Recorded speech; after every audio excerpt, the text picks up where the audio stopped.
Injustamente ignoradas en su potencial benéfico, tanto por la botánica como por las ciencias medicinales, la olvidada flora patagónica constituye un asombroso reservorio de variedades curativas. Consideradas en su valor energético o terapéutico, el conocimiento de estas plantas mágicas, vivo en la tradición de sus pueblos originarios, continúa siendo un tesoro celosamente custodiado por quienes hoy pueblan la Patagonia. El reino vegetal está regido por leyes secretas que lo impulsan hacia la luz y el espíritu. Las plantas han dado asombrosas muestras de sabiduría e ingenio para reproducirse y subsistir, así como de sus solidarios y callados milagros de amor hacia la especie humana. Por una asombrosa alquimia, a través de la clorofila, las plantas transforman el dióxido de carbono que nuestros pulmones eliminan, liberando para nosotros en ese proceso el oxígeno. Quizás sea este el más sencillo de sus milagros. Podríamos afirmar, prácticamente sin temor a equivocarnos, que el primer fármaco empleado por la humanidad fue una planta. ¿Por qué? Porque el ser humano, cuando empieza a poblar el mundo, se acerca a la naturaleza en busca de todo aquello que él necesita. Dentro de lo que él necesita alimento, necesita protección, necesita defensa, y eso él lo encuentra en las plantas. Es difícil saber cómo se generó esta relación del hombre y las plantas, ¿no? A lo largo de la evolución del hombre. El hombre desde sus orígenes ha incorporado a las plantas para saciar no solo sus problemas físicos, sino también sus problemas emocionales. Así que es algo ya inherente del hombre desde sus comienzos, ¿no? Que lo incorporó no solo para alimentarse y curarse, sino para sentirse bien y sentirse feliz y pleno. Y así nace la planta medicinal, junto con ella nace la farmacia, nace la medicina. Entonces la historia de la planta medicinal podemos decir que es tan antigua como el hombre mismo. En las grutas del sur de Asia, donde habitó el hombre de Neandertal, se han encontrado grabados de hojas, frutos y plantas que aún hoy son empleadas en fitoterapia, es decir, en curaciones en las que se aplican principios activos de origen vegetal. Y la naturaleza de las nuevas tierras, sin duda, habría de enriquecer estas técnicas. La asombrosa fecundidad del suelo americano ha originado gigantescos reservorios de especies como la selva amazónica, y su aprovechamiento terapéutico reconoce una procedencia milenaria. Los estudiosos remontan la tradición farmacéutica americana a más de 4.000 años de antigüedad, cuando en Perú, al este del lago Titicaca, en el actual territorio de Bolivia, los incas descubrieron la llamada Tierra de los Remedios, cuyos chamanes llamados jalaguayas conocían el uso medicinal de cientos de plantas, llegando incluso a utilizar la penicilina. Ya en aquella época se sabía que algunas plantas servían para ciertas y determinadas cosas. Se sabía qué parte se tenía que usar, cuándo se debía recolectar, cómo se debía procesar y cómo se debía administrar. Bueno, el chamanismo acá en América es muy antiguo, miles de años. Y el chamán es aquel que cumple el rol del médico dentro de las comunidades originarias, ¿no? Dentro de la comunidad de los aborígenes, en toda América, ¿no? El chamán es un poco el rol fundamental dentro de las etnias, dentro de las comunidades. Es un rol que viene como a tratar de ser un nexo entre la tierra y el cielo, entre la materia y el espíritu, con capacitación también para curar enfermedades, para tratar dolencias y para restaurar la salud en las personas y en las comunidades. Los aztecas, otra de las civilizaciones más avanzadas del continente, sabían aprovechar la rica flora que los rodeaba, y junto a los palacios de los emperadores existían grandes jardines botánicos. Se hacen precisamente como una forma de tener rápido acceso a ciertas plantas que se consideraban curativas. Originarias del continente asiático, las prácticas chamánicas se expandieron lentamente por diversos grupos étnicos durante la larga historia de las civilizaciones hasta alcanzar un día América. El término chamán es un término que viene de de Siberia. No es un término autóctono de América, ¿no? El término autóctono de América se lo llama el médico, ¿no? o el curandero. Es aquel que es especialista en restablecer la salud en un cuerpo que está enfermo, a través sobre todo del uso de técnicas, utilización de plantas, utilización de distintos elementos que permiten, serían como sus instrumentos de curación. Desde aquella remota procedencia, el hombre iría expandiendo su universo de creencias y rituales por todo el continente, llegando un día hasta la lejana Patagonia. Creo que era Pedro de Mendoza, que era afectado por una sífilis. Él buscó la existencia de curanderos para poder curarse. Todo el colonizador, el español, cuando vino, encontró todo este conocimiento que lo sorprendía y a la vez, por no entenderlo, también lo reprimía y lo condenaba. Pero también, en el extremo sur del continente americano, la vasta y enigmática región llamada Patagonia, se hallaba una rica variedad de especies benefactoras, algo que los primitivos habitantes aborígenes no ignoraban. Marcelo Lauría es licenciado en biología y ha realizado una importante investigación sobre las plantas medicinales de la Patagonia. Ha escrito el libro Recetario de Plantas Medicinales.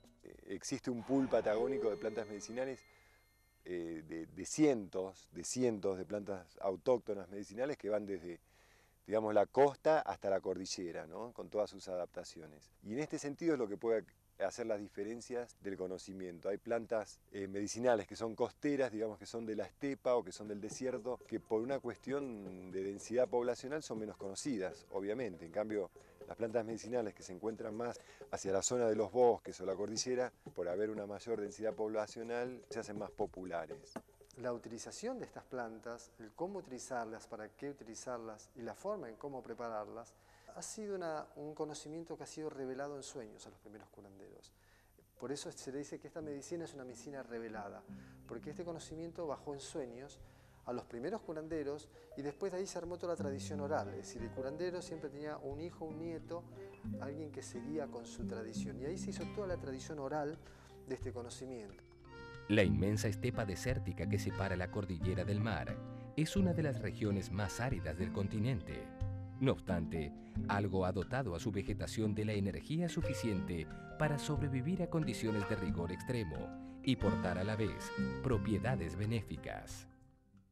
Básicamente en Patagonia, en la parte de Patagonia árida, hay un gran número de plantas con tubérculos o raíces comestibles que lo usaban básicamente los tehuelches. Lo que hacían en general eran cavar, recolectar estos bulbos y luego cocinarlos hervidos o al rescoldo.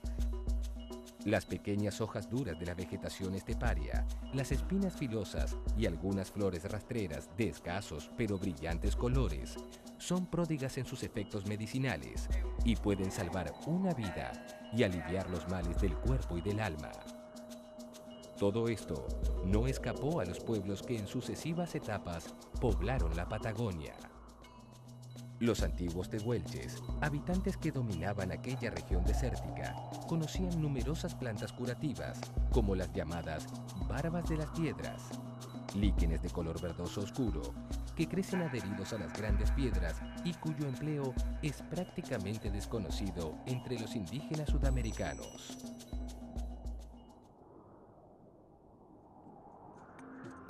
Por su parte, los mapuches, provenientes del sur de Chile y la zona de entrecordilleras, contaban con un herbolario extenso que los había familiarizado desde tiempos remotos con los secretos curativos del reino vegetal. Yo creo que el uso de las plantas en comunidades aborígenes está en todo su ámbito doméstico, en toda su vida cotidiana. Y hay un grupo de plantas en particular que solo son utilizadas por estos chamanes, machis y demás, que ellos se encargan de conservar este saber en las comunidades. Hay plantas que han sido traídas, por así decirlo, por el hombre colonizador, por el hombre blanco, o digamos desde Chile o desde el norte de la Patagonia, y son las denominadas plantas exóticas, digamos, medicinales, que normalmente son las aromáticas, que a su vez tuvieron un origen en la cuenca mediterránea y se distribuyeron por todo planeta. Y después están las plantas medicinales que son autóctonas del lugar, las que evolutivamente han estado en nuestra zona desde hace millones de años. Y hay una gran variedad. En este sentido, hay plantas sí que no son tan conocidas como, digamos, como uno pretendería, ¿no? Que no se transmite el conocimiento de estas plantas y se mantiene todavía a resguardo. Sin embargo, hay muchas que ya se están haciendo popular en varios aspectos. A continuación, conoceremos las principales especies de plantas curativas de la Patagonia.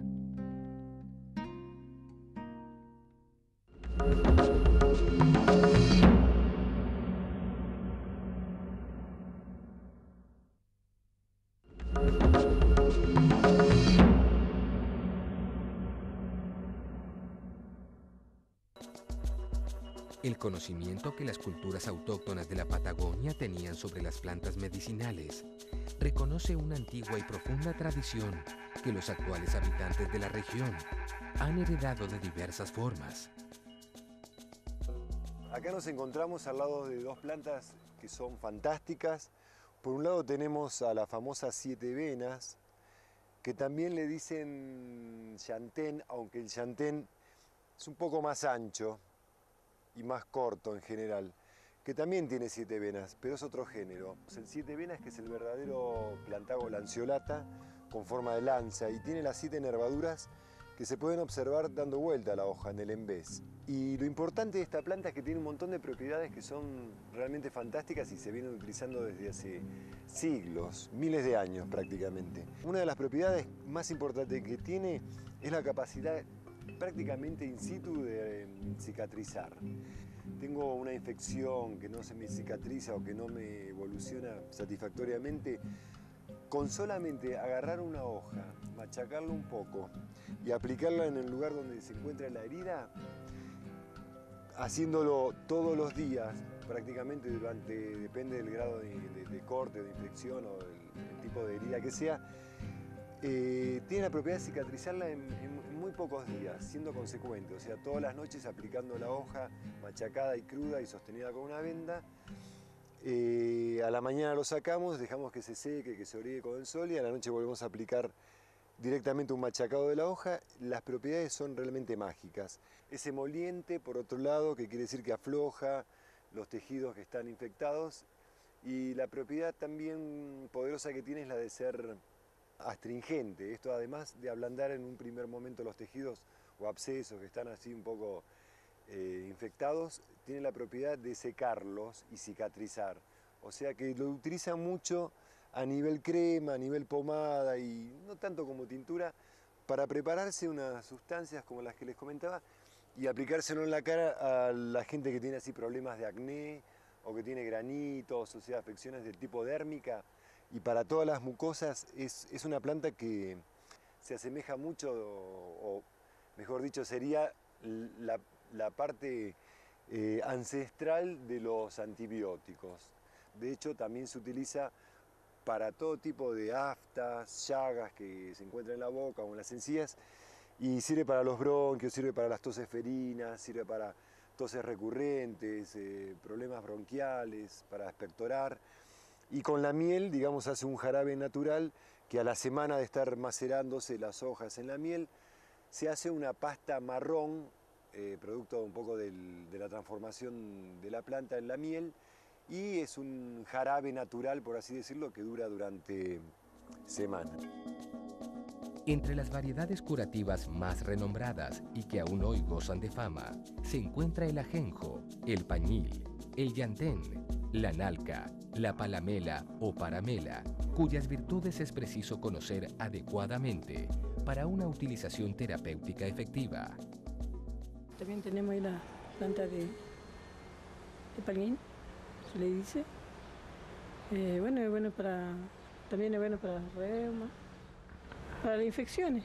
Cuando hay infecciones se hierve, o se hierve también de la misma manera, se hierve el agua y se huelgan 4 o 5 hojas y después se lava la herida en eso. La planta de salvia también es bueno para el hígado. Tomamos un tecito de eso, también de la misma manera.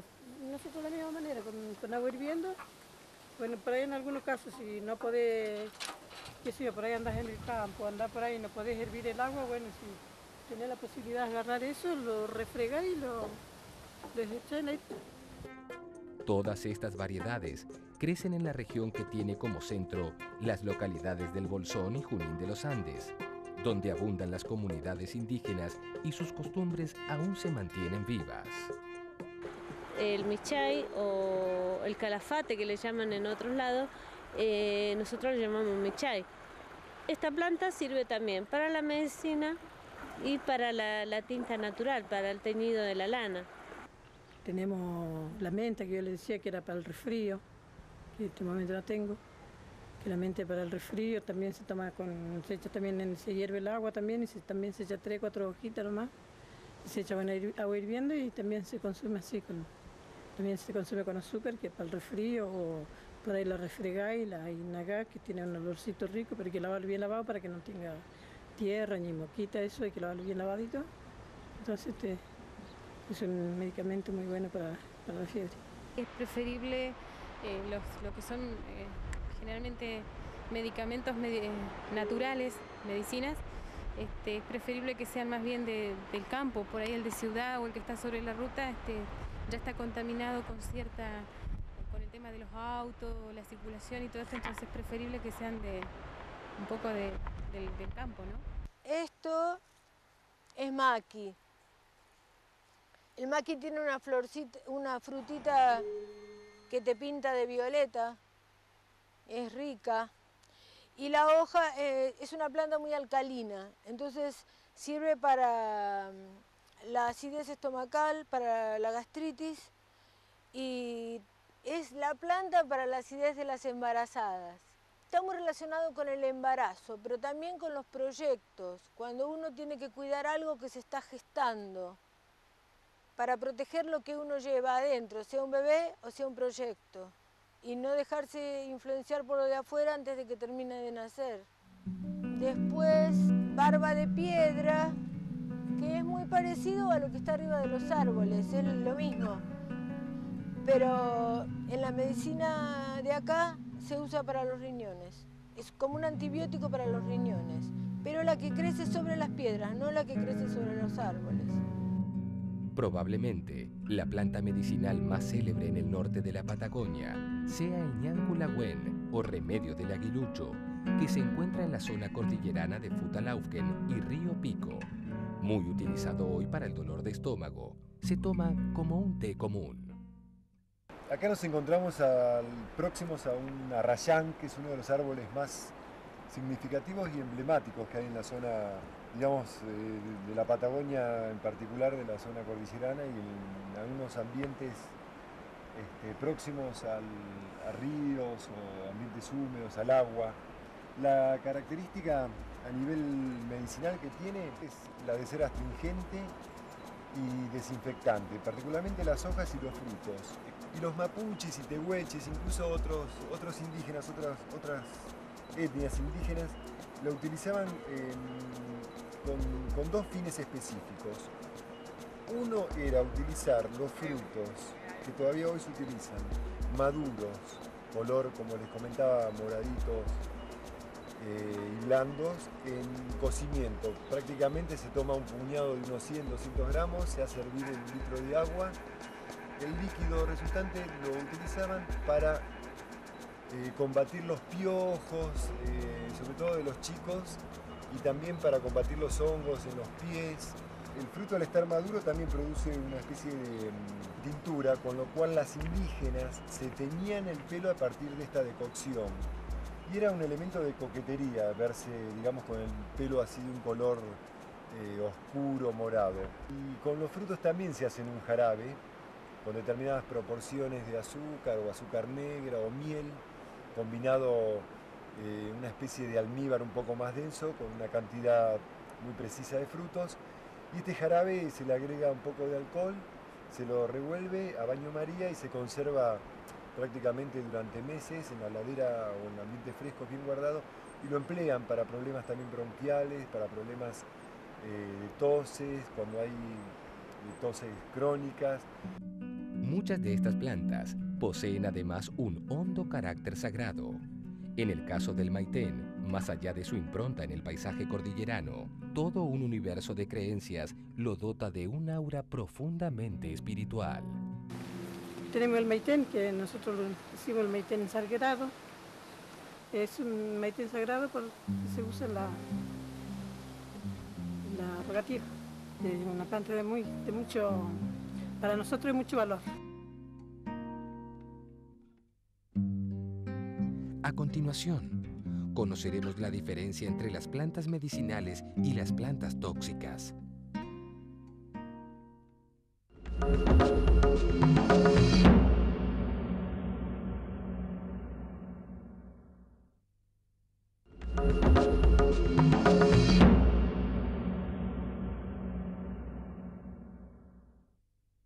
Pero estas culturas indígenas sabían distinguir entre plantas sagradas, poderosos agentes portadores del bien, y plantas diabólicas, es decir, aquellas en cuyo seno podía anidar el espíritu del mal.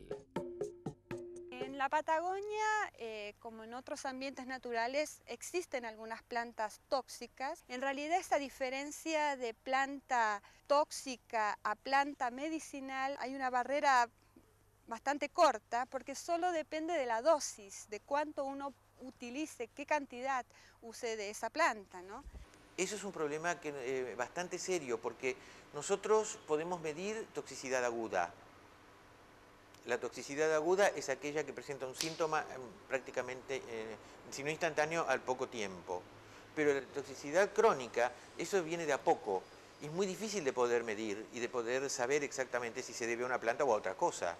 Existen algunos ejemplos en Patagonia de plantas que envenenan el ganado o que han sido usados por comunidades aborígenes para, por ejemplo, venenos para flechas o plantas alucinógenas que en realidad también tienen ese mismo concepto.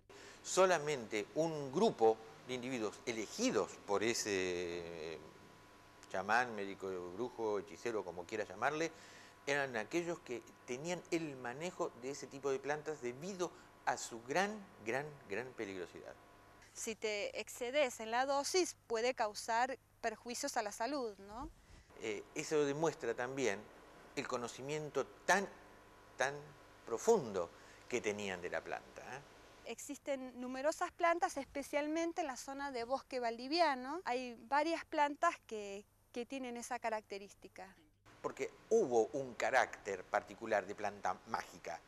De hecho, las han descrito, de hecho, las han estudiado farmacológicamente, ¿no es cierto? Es que dentro de lo que fuera la comunidad, el responsable del uso de ese tipo de plantas era uno solo, que era el chamán. Estos efectos nocivos pueden ser contrarrestados por la acción de las plantas sagradas. Pero para la gente del monte, de las selvas, todos los árboles tienen un principio sagrado. Por eso para un mapuche es tan importante la naturaleza, que es la que encierra toda nuestra vida. Desde la cosmovisión mapuche es el todo, es la medicina, es la filosofía, es la política, es la espiritualidad, y todo esto es la naturaleza. Debidamente utilizadas, las plantas contribuyen al equilibrio natural.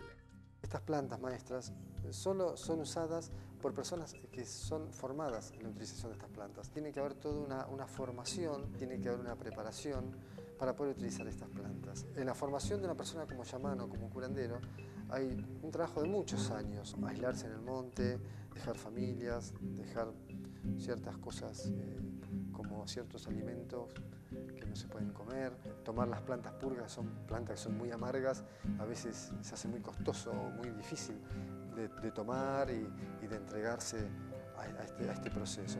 Son los procesos de iniciación que una persona tiene que atravesar, y dentro de este proceso de iniciación tiene que ver con atravesar los procesos, las pequeñas muertes de cada uno. Una persona cuando se inicia, atraviesa un proceso iniciático, es una persona que tiene que saber entregarse a un morir para después como un renacer también, ¿no es cierto? Para la tradición terapéutica de la cultura patagónica, la enfermedad es un desequilibrio en la naturaleza misma, y las plantas pueden convertirse en un poderoso aliado para restablecer el orden perdido.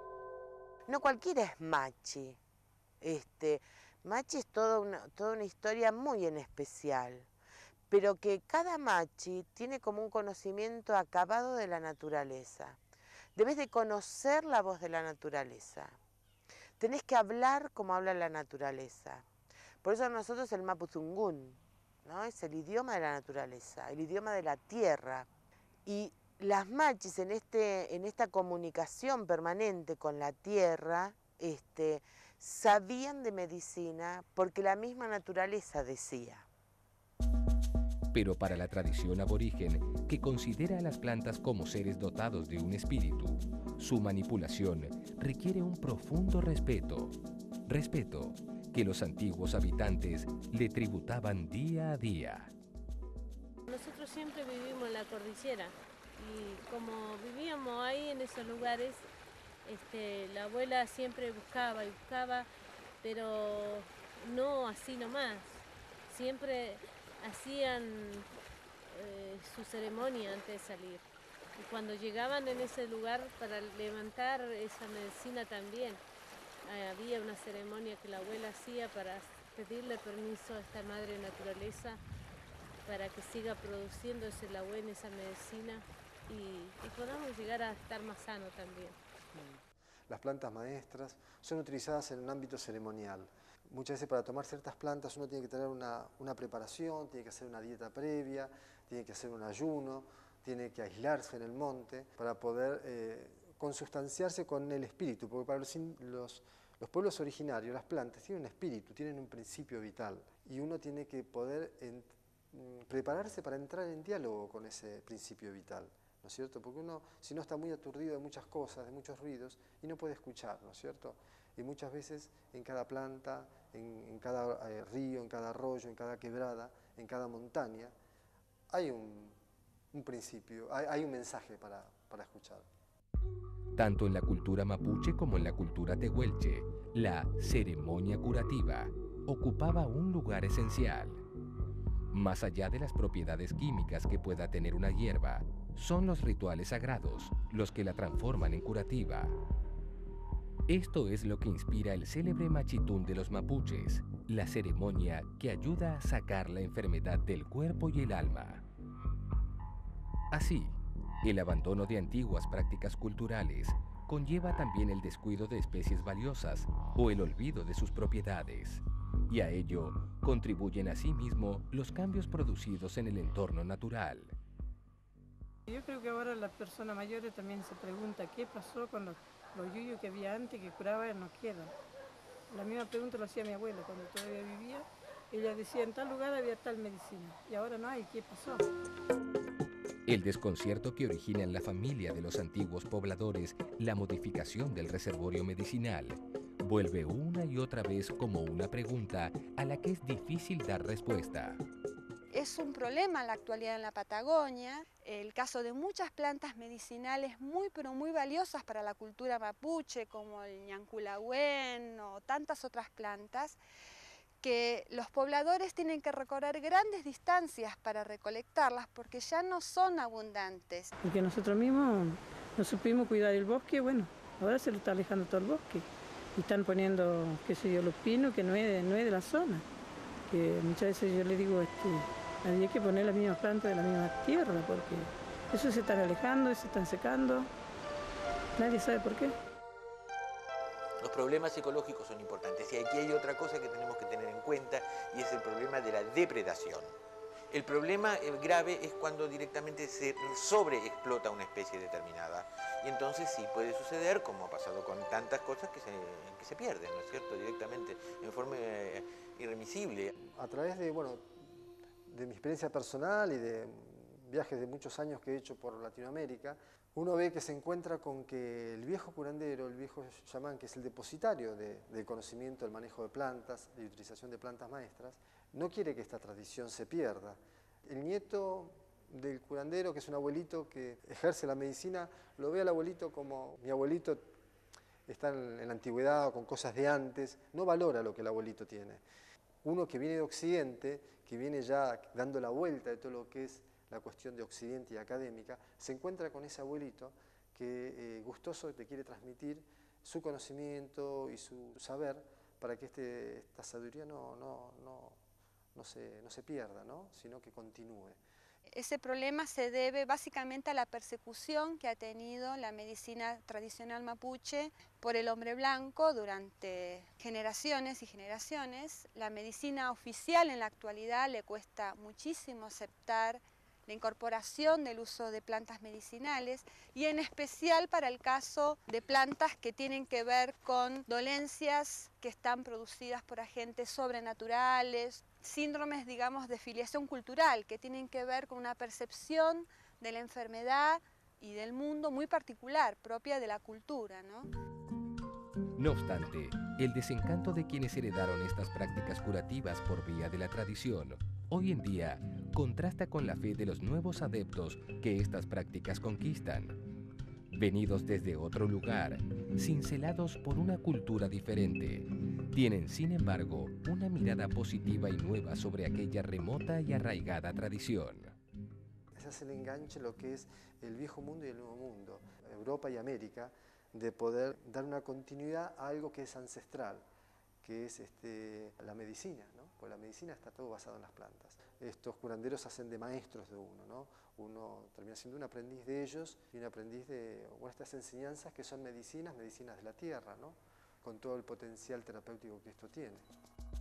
La doctora Nelly Sarri se desempeñó como médica en la localidad del Lago Puelo y jefa del departamento de obstetricia del Hospital del Bolsón. Partiendo de la medicina tradicional, ha emprendido un camino hacia la fitoterapia. Yo me manejo con mi medicina tradicional, pues yo fui ginecóloga de obstetra pero médica generalista, yo hacía guardia en el campo, con los remedios florales, que son fascinantes, para mí son espectaculares. La doctora Sarri aboga por no desdeñar prácticas y conocimientos que la medicina tradicional rechaza o relega peyorativamente al ámbito del curanderismo. Yo soy médica con una matrícula provincial. Por lo tanto, si algún paciente que viene a mi consultorio necesita amplibenzatín bronquial, se lo indico. Pero si viene uno con una gastritis, le indico un tecito de pañil. Me manejo con una parte de medicamentos alopáticos y una parte con medicamentos naturales.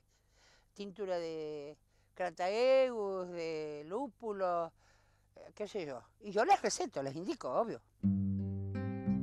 A continuación, conoceremos el enfrentamiento entre la medicina tradicional y las técnicas ancestrales de curación.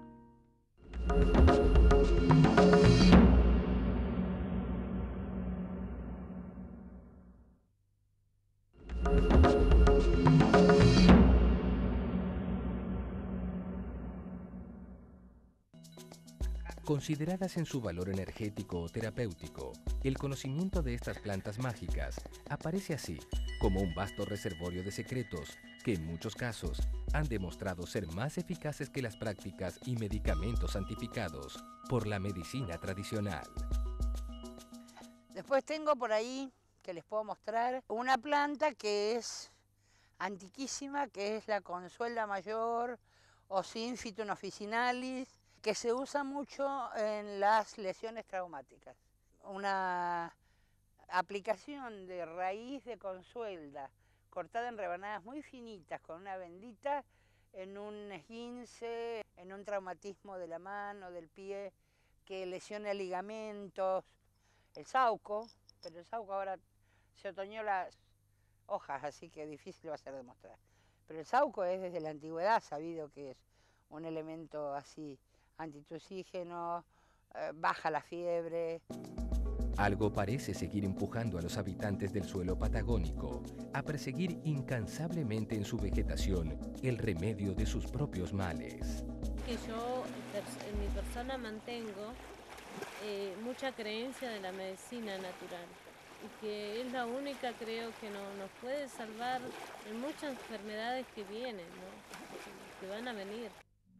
Estos profesionales que se vuelcan a recuperar la sabiduría tradicional de la región desde la humildad y el optimismo, creen que la tierra puede llegar a dar respuestas que la ciencia hoy no puede dar.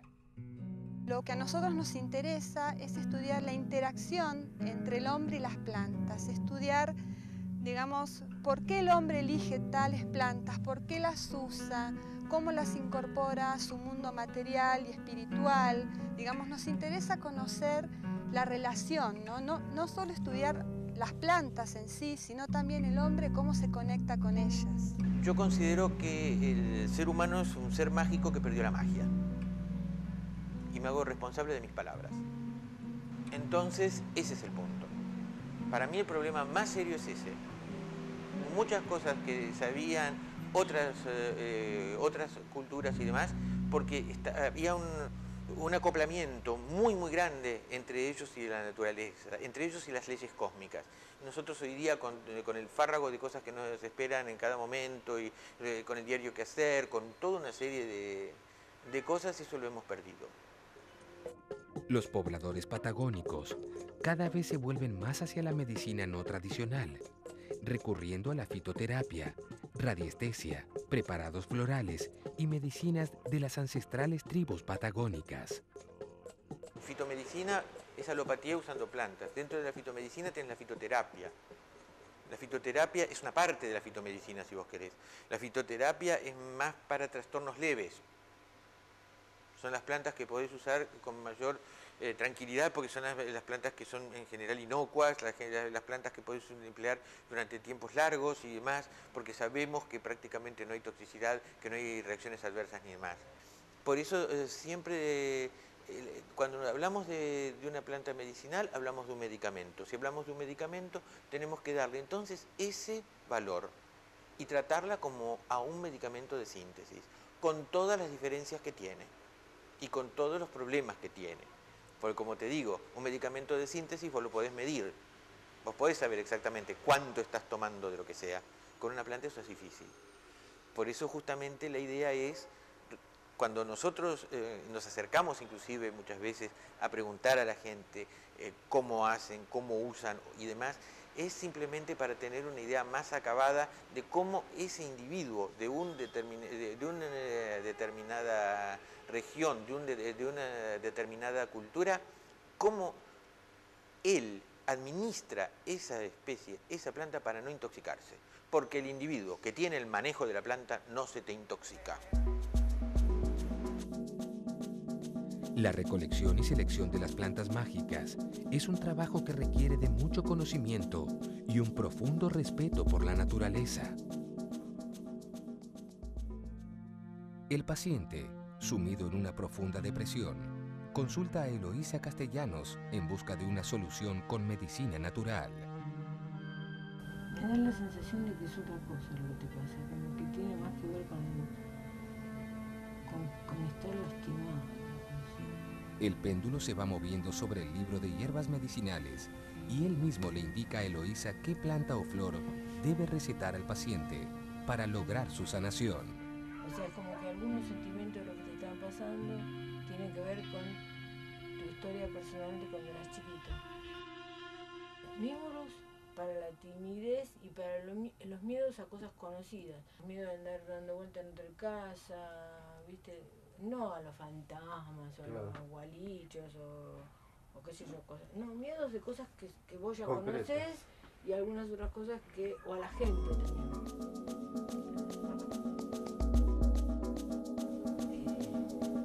Como que ya no es solamente emocional lo que tenés que hacer, ya como que tenés que darle un toquecito al cuerpo, entonces tenés que tomar hipérico, que es un antidepresivo. Y además te saca el miedo, pero te saca el miedo del cuerpo también, ¿no? Porque ese uno queda como durito, ¿no? Es un aflojador de las articulaciones, qué sé yo, va a estar un poco mejor.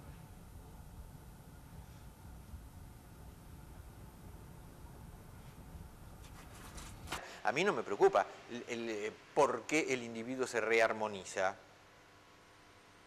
Si lo hace de una o de otra manera, a mí me da exactamente igual. Lo importante es que se rearmonice. Las más recónditas tradiciones chamánicas aún sobreviven en la sabiduría popular, preservando en los rincones más alejados del planeta, donde el hombre y el paisaje han quedado solos. El bolsón debe ser el lugar en donde hay más terapeutas florales y más reikistas, porque son dos elementos de terapia energética, diría yo, que se manejan con bastante éxito.